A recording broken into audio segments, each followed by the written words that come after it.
solitary lion crosses one of Africa's most beautiful national parks. The Ngorongoro crater of Tanzania shelters some of the most spectacular natural wonders on Earth. Over 2.5 million years ago, a great volcanic cone erupted. When the dust finally settled, all that remained was a giant bowl 12 miles across, surrounded by a rim rising 2,000 feet above the crater floor. During the wet season, abundant rainwater flows down the walls of the crater to form Lake Makat, where flamingos return to feed by the thousands.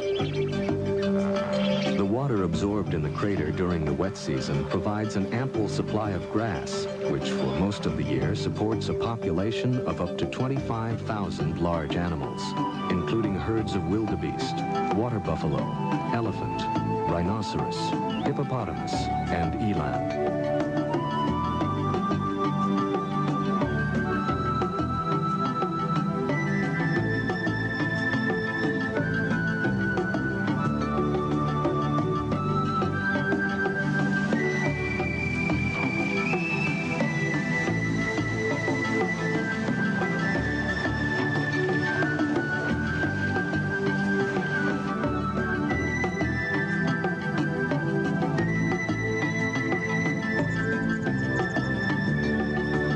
Of grazing animals provides the staple food for carnivores of the crater: jackal, hyenas, cheetah, and lions.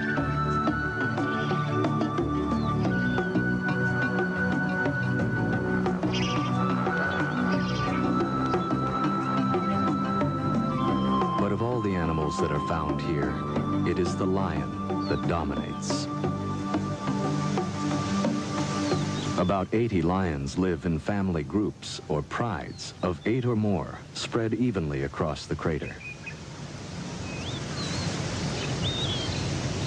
From records kept over the past 20 to 30 years, it is known that the number of lions in the crater has remained about the same.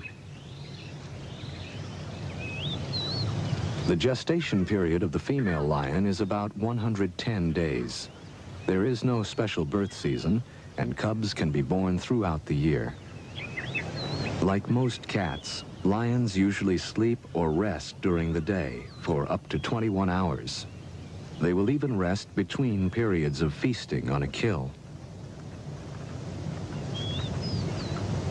Some will climb into trees to sleep, draped over the branches, to avoid insects that swarm over them on the ground. Others, gorged with meat from a kill, will roll from side to side, seeking a comfortable position for the large meal bulging in their stomachs.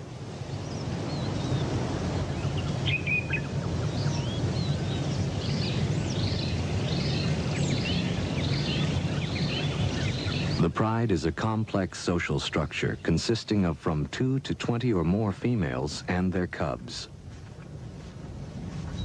The females are related to each other and usually remain together throughout their lives, as they do most of the hunting.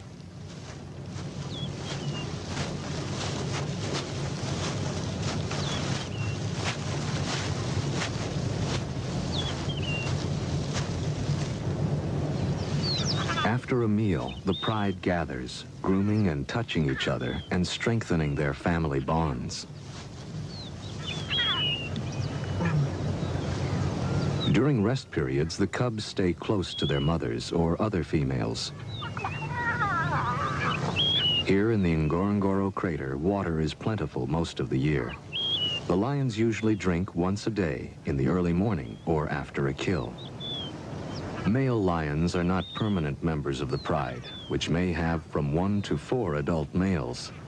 These may stay in the pride for as long as 6 years, but more often lead a nomadic life, traveling alone or in small groups throughout the crater.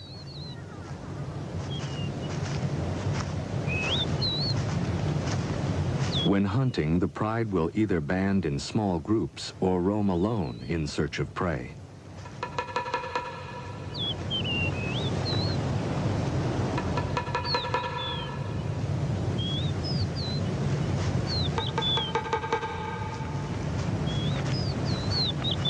At times, a female with newborn cubs will seek solitary shelter away from the males.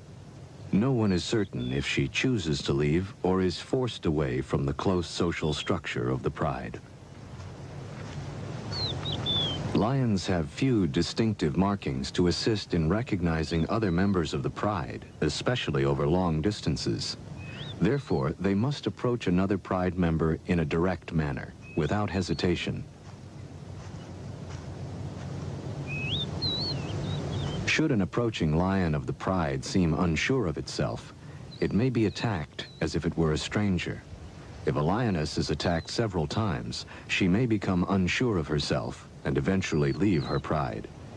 In this way, the pride remains relatively stable in size.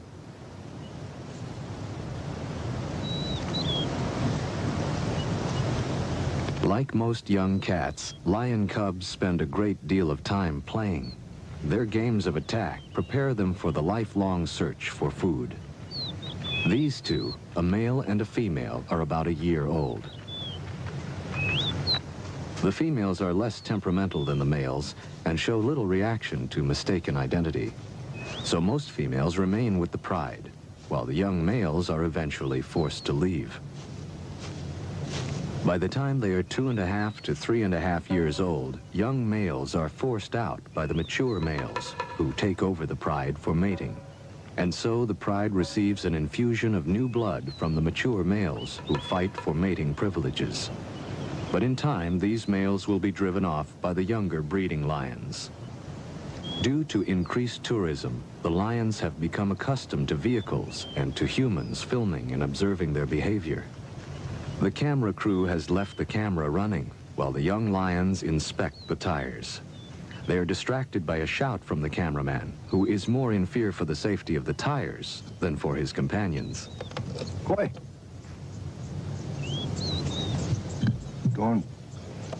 Don't.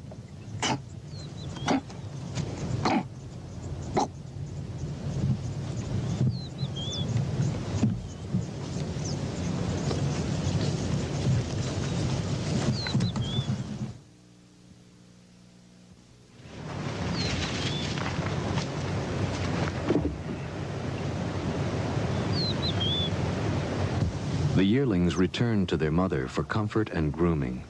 In a few years, the male yearling may be driven from the pride by an older male seeking to stake a claim. The young male will then spend a few years wandering alone or with other young males. As summer wears on, the great herds of wildebeest range over the crater floor.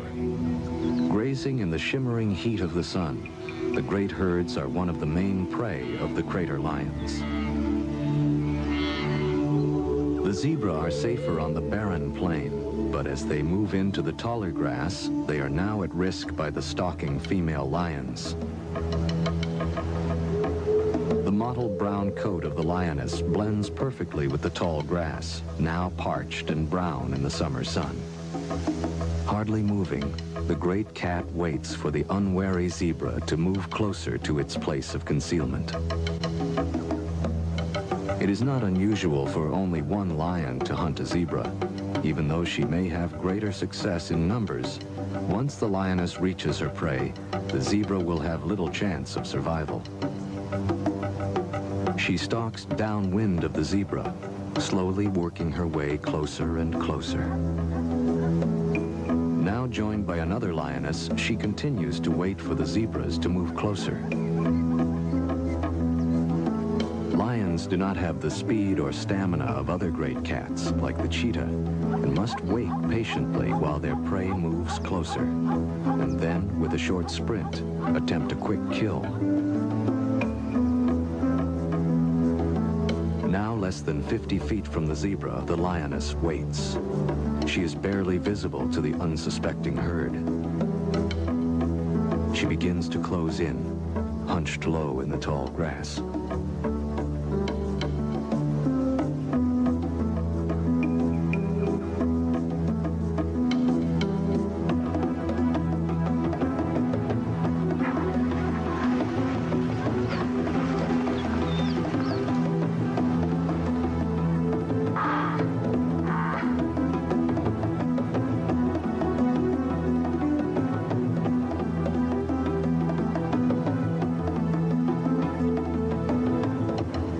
lioness pins the zebra to the ground.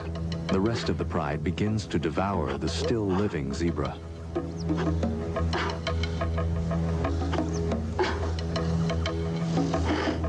Still breathing, the zebra dies in what must be terrible agony as the great beasts gorge.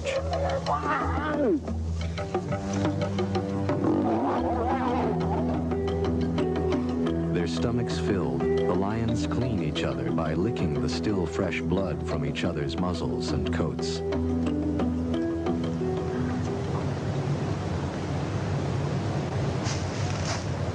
After the kill, the lioness joins her cubs and begins a long rest period to digest her meal.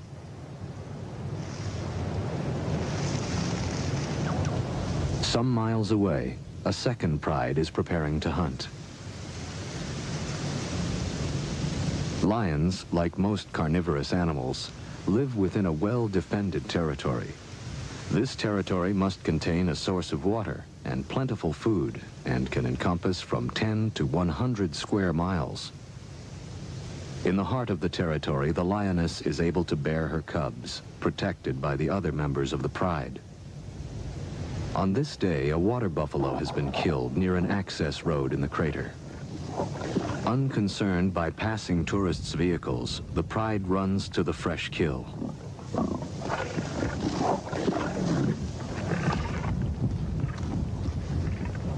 The pride's territory is carefully guarded by the dominant males.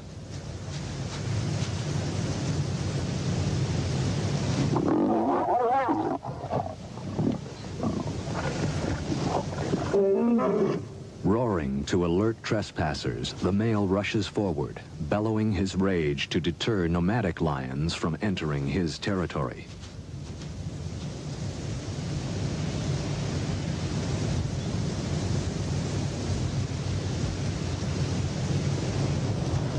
Now safe from outsiders, the pride is on the move, possibly searching for more game or a protected water source.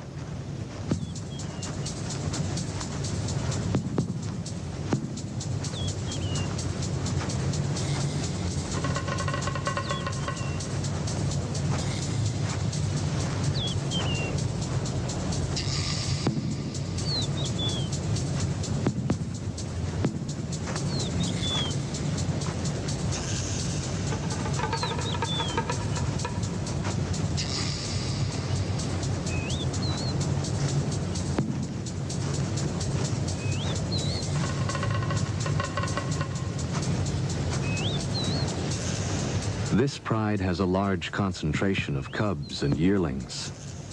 Stretched out along the access road, they seem indifferent to time or distance as they slowly make their way, following the others.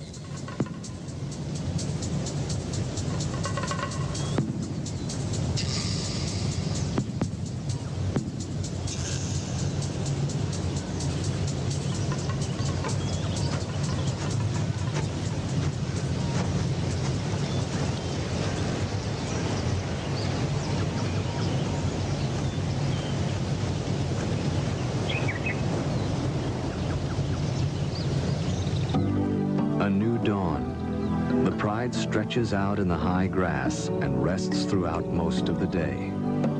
It is difficult to determine why they have decided to move from one part of their territory to another. Even at rest, the females keep close watch over the young cubs.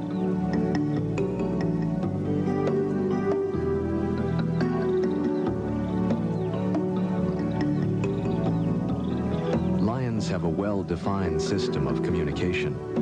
Using body contact, facial movement, and sounds, a lion expresses itself clearly to other members of the pride and to strangers who may try to enter its territory.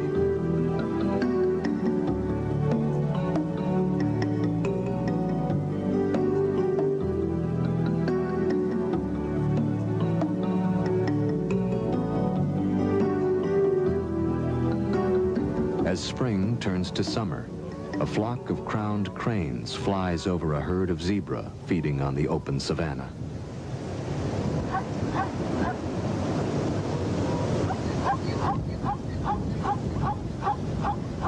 In the marsh, Chicks of the blacksmith plover search for small bugs and then seek shelter in the feathers of their parent.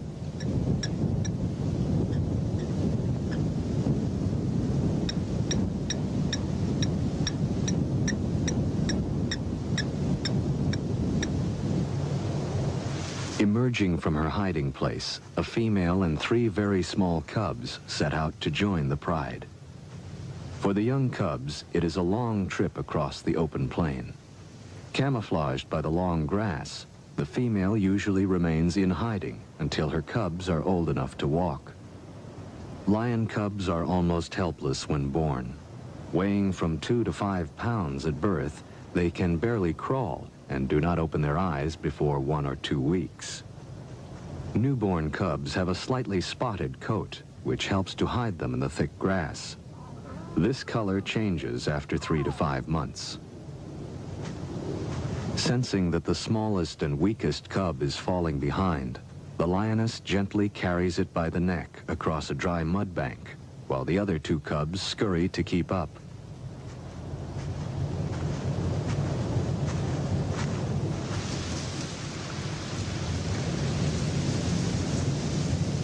Slowly making her way past the others, she selects her spot.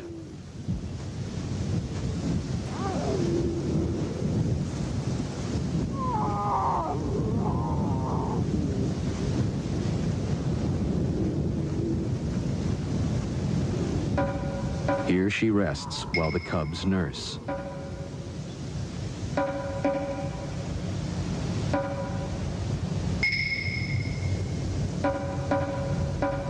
When several lionesses give birth at the same time, they frequently share the duties of raising all the cubs.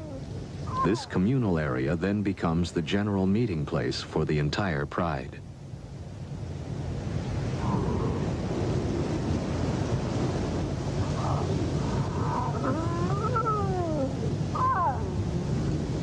Communal gatherings allow all members of the pride to become acquainted with the cubs.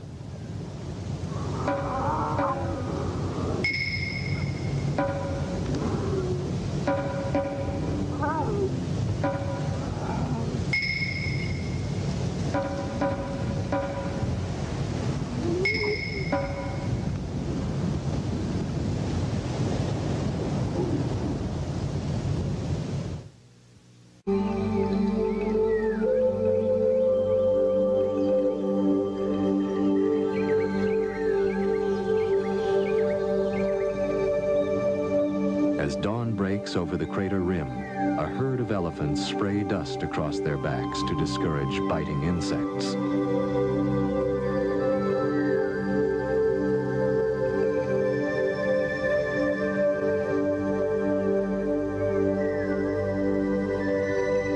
Along the edge of Lake Makat, a flock of migrating birds pause to feed.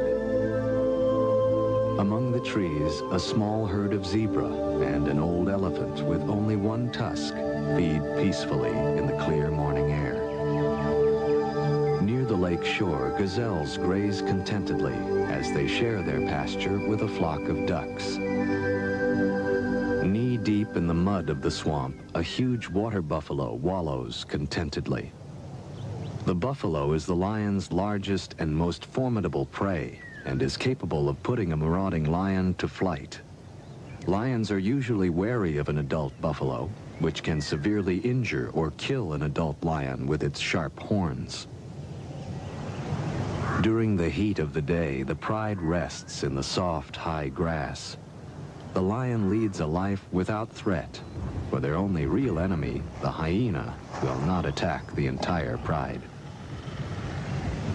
If caught alone on the plain, an adult lion and cubs, or even young adults, can be at great risk from a pack of hyena. In the afternoon, the yearlings spar with one another, or their mother, who usually gives them a quick swat for their trouble. Then, relaxed and seemingly full of affection for the cubs, the female joins in the afternoon play.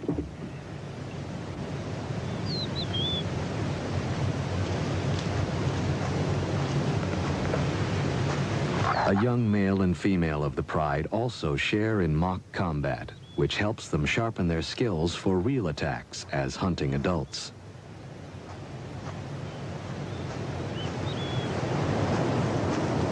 Late in the afternoon, the pride begins its quest for prey. Separated from a small herd of zebra by the mud flats of a slowly drying lake, two females are forced to leap a small stream. Now the yearling male must also cross. He seems in a quandary whether he should jump as the adult females have done or swim.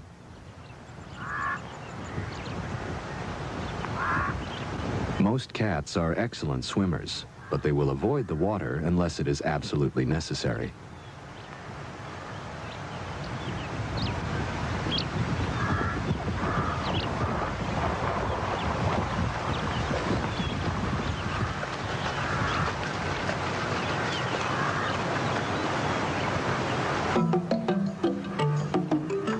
Moving slowly, the pride spreads out across the plain, making its way to a herd of zebra over a mile away.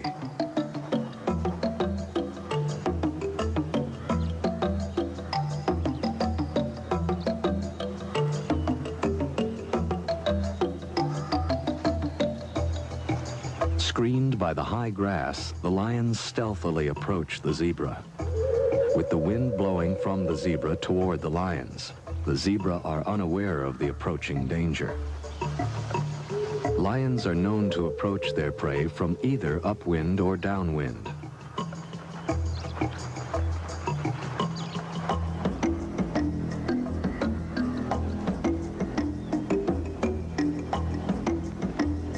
Time seems to stand still as the zebra slowly pass before one and then another of the crouching hunters.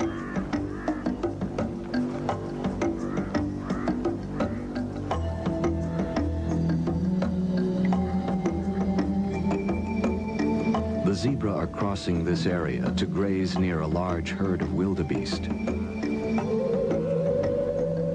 Now, one lioness begins to move toward the zebra. Nearby, the entire pride is waiting for the moment to charge.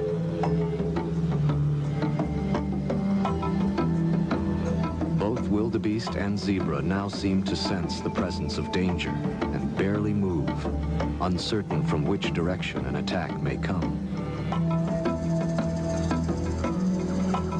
Then, as if spectators at a sporting match, the herd watches as the lion attacks.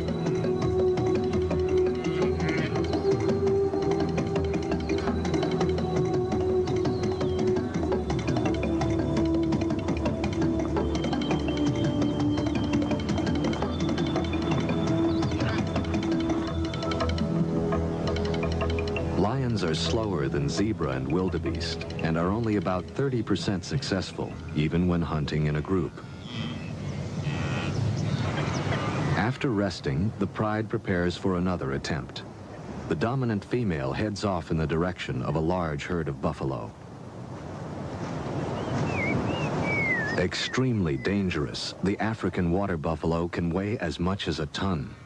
The males gather around the periphery of the herd, and the females and calves stay closer to the center. Seldom do one or two lions attempt an attack on a small herd of buffalo, or even on a single member that is feeding alone. But on occasion, whether they are truly hungry or just young lions practicing their hunting skills, such an encounter happens. It is seldom rewarding for the lions. Suspicious, short-tempered, and cunning, the buffalo is a formidable adversary and are extremely aggressive when confronted by a lion.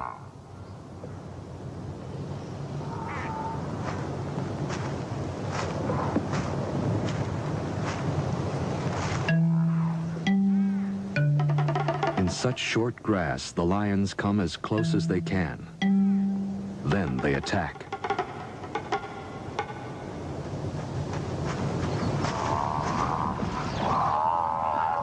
The buffalo are quickly outrun by the lions.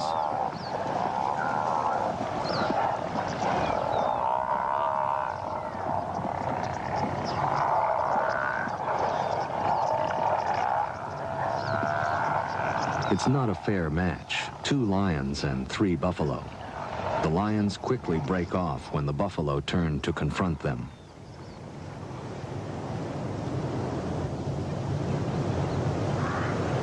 Closer to the lake, a larger herd is peacefully grazing.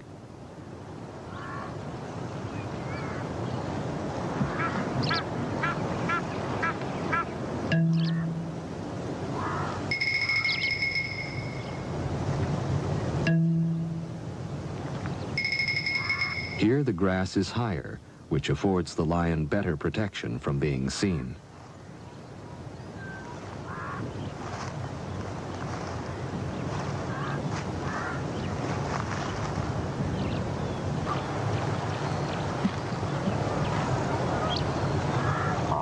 Working as a team, the pride takes up position along the edge of the buffalo herd and move in. Surprised, the herd bolts, then just as quickly, whirl around to face their attackers and counterattack.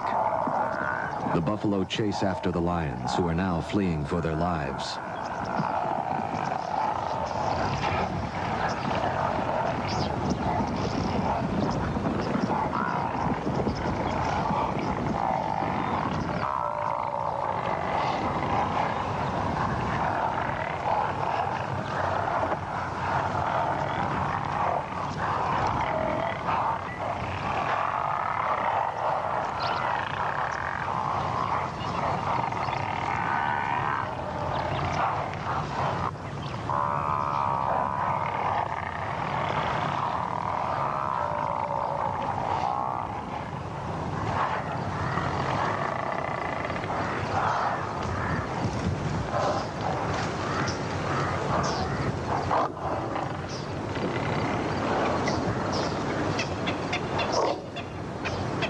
Seemingly convinced that the danger is over, the buffalo move back to the marshy ground at lakeside. The lions, too, return to a less dangerous task. The lioness and her 2 yearlings, who have taken up sanctuary in a tree, also rejoin the pride.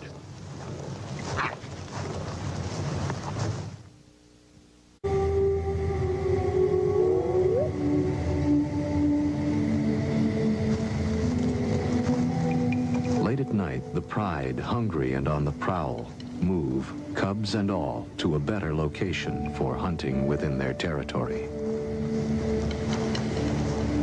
The dry season is well advanced, and the lake has lost nearly all of its water. Crossing the dry lake, the female carries one of her cubs, while 2 others try to keep up.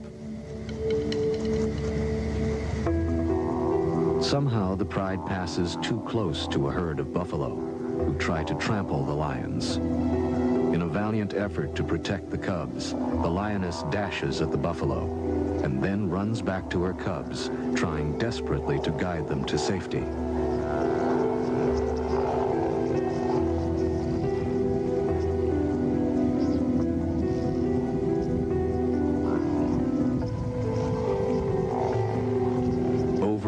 She rushes at the great beasts, but the buffalo will not scatter and continue to charge the lioness and other members of the pride.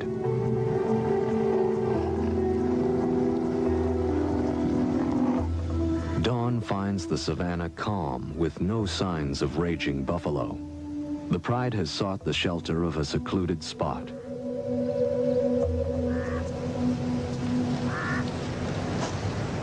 The only animal now in view is the lioness as she searches for her cubs. Time after time she calls, but the cubs have disappeared, trampled by the buffalo herd.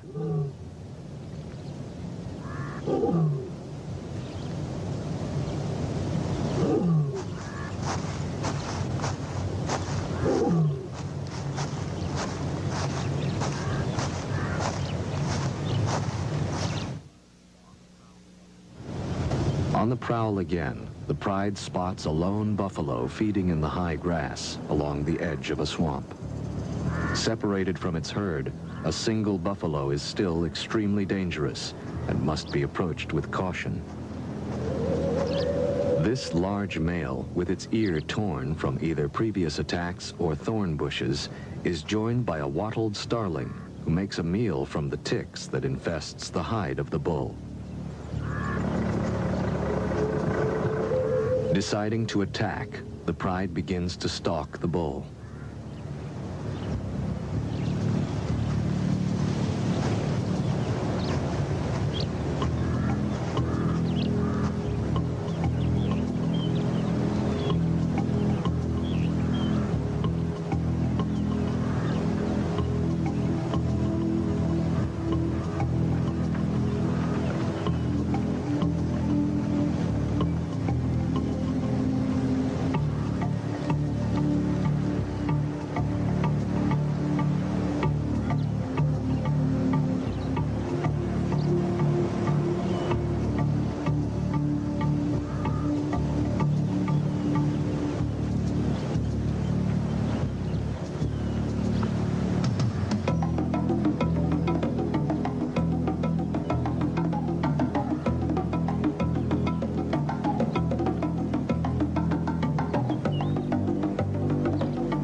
Struggling from the combined weight of the two lions, the bull stumbles. The other lions leap on him, robbing the bull of its strength.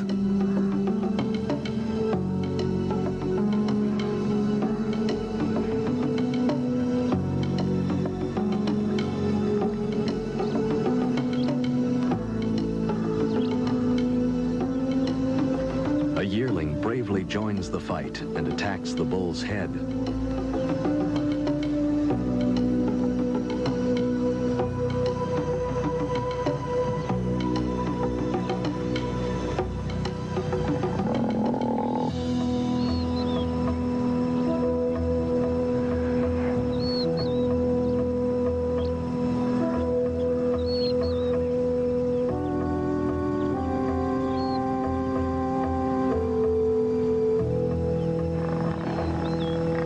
Other buffaloes approach to drive the lions away, but the lions are not easily dissuaded.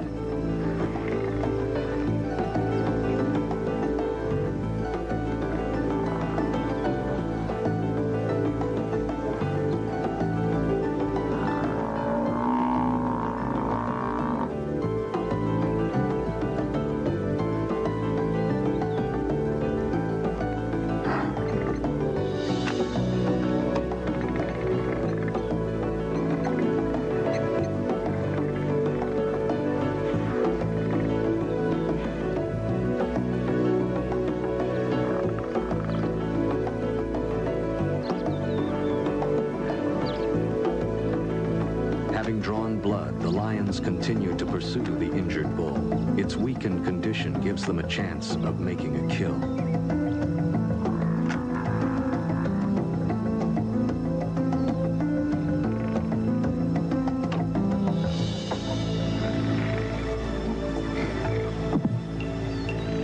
The injured bull seeks refuge in the swamp, but the lions hold their position at the edge of the herd.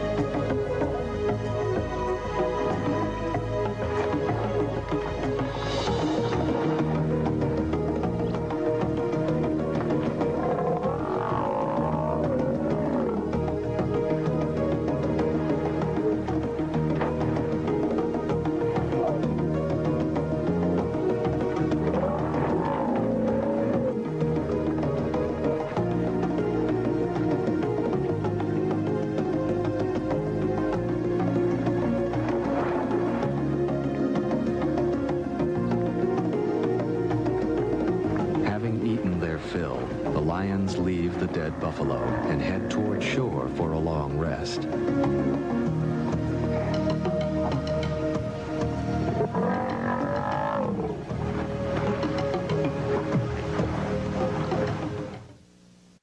Great clouds begin to build over the crater as the dry season gives way to the wet.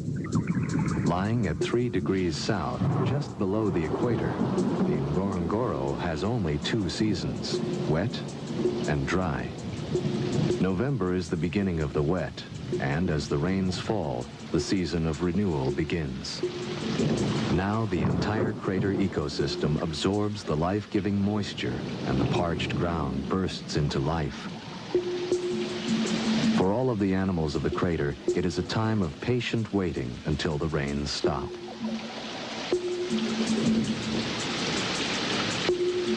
Wildebeest, Grant's gazelle, lion, all soak in the cool rain. Within a week, the crater will turn green, and a carpet of yellow flowers will cover the savanna. With the gray dust of the dry season finally settled by the rain, the crater puts forth the sweet, earthy smell of a new spring. The sun bursts forth to disclose the broad green carpet of the crater floor. Now the lake will fill, frogs emerge from the mud, and millions of insects issue forth as a banquet for the thousands of birds that quickly return to this extraordinary valley. African spoonbill preen each other's feathers as a black-winged stilt probes the shallows for tiny aquatic organisms. Each day, rain falls on the crater and the grass. The primary energy source for all animals grows more lush. Tissue paper flowers poke up through the thickening grass, and the herds of wildebeest and zebra graze across the crater floor. A few hours old, the young wildebeest are on their feet and able to run with the herd. Theirs is a cruel world, where speed and agility is the only defense against the lion, hyena, and cheetah. With their umbilical cords still hanging from their stomachs, the young wildebeest cavort, while another newborn, less than an hour old, stays close to its mother's side. Close by, a female and calf share a small stream with a flock of sacred ibis. The female is ever cautious of marauding carnivores. Near the service road that crosses the crater, a female lion with 3 cubs has emerged from hiding and is slowly moving to rejoin the pride. Young cubs like these have bluish-gray eyes for the first few weeks after birth. Then their eyes turn an amber color.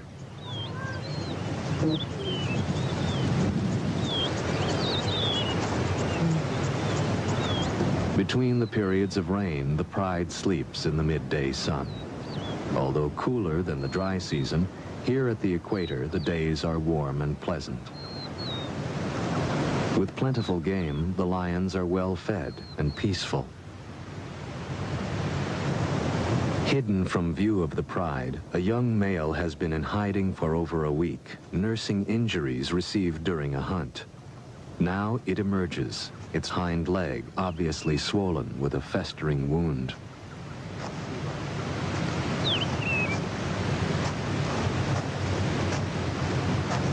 Slowly, it approaches its mother, the lion which has just had the 3 cubs. Although she recognizes him, she is fearful and backs away, not quite sure what is wrong.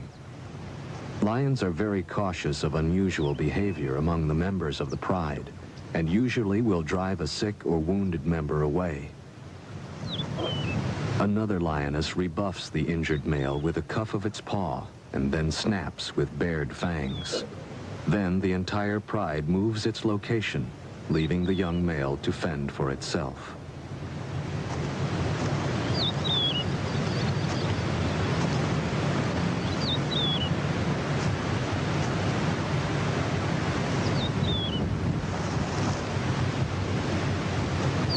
So weak it can hardly care for its wound, the male is no longer able to live with the pride.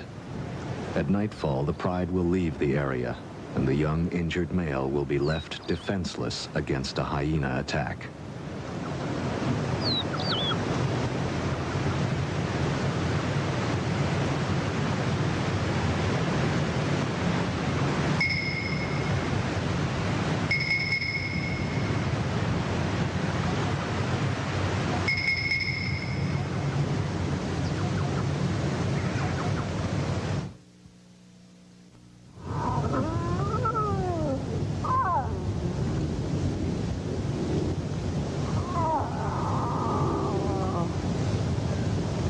For millions of years, the cycle of life has played out in the Ngorongoro crater.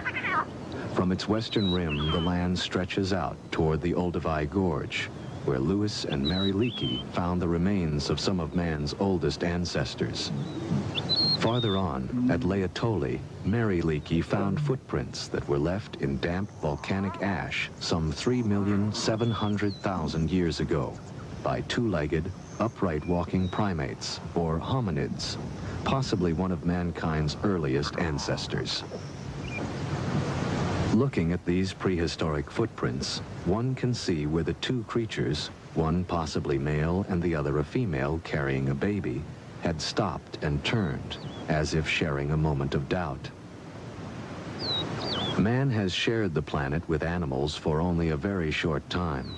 Early ancestors of the great cats and other animals of the crater lived in Africa for many millions of years before the emergence of any form of pre-human. Yet, in the last 100 years, man has so altered the environment that thousands of species of animals, birds, fish, reptiles, and plants are extinct. Today, the nations of Africa share a common dilemma. The need for more farmland has reduced the once great herds of wild animals that roam the continent. However, since the end of World War II, much has been done to establish national parks in order to save the remaining unique species in Africa. This is the legacy of the Ngorongoro Conservation Area.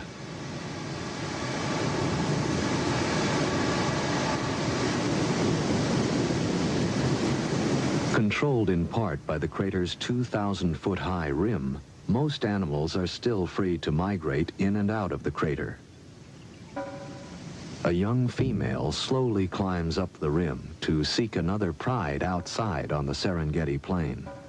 No one will know why she was forced to leave. But the life of the crater lions will pass on from one century to another, as long as modern man is aware of their fragile existence and is willing to exercise care. The infinite beauty and variety of the natural world is mankind's greatest treasure. All must exercise great care to preserve the environment and all of nature's creatures. Symbol of strength and majesty since the beginning of recorded history, the lion has always commanded man's respect. For centuries, it was considered an act of courage to kill a lion, and only recently have certain tribes given up the practice of a young man killing a lion as his rite of passage into manhood. Still free to roam the Ngorongoro crater, the lions are protected by the government. Located in the Arusha region of northern Tanzania, southeast of Serengeti, the Ngorongoro crater and its wildlife are one of the world's most beautiful sights and must be preserved.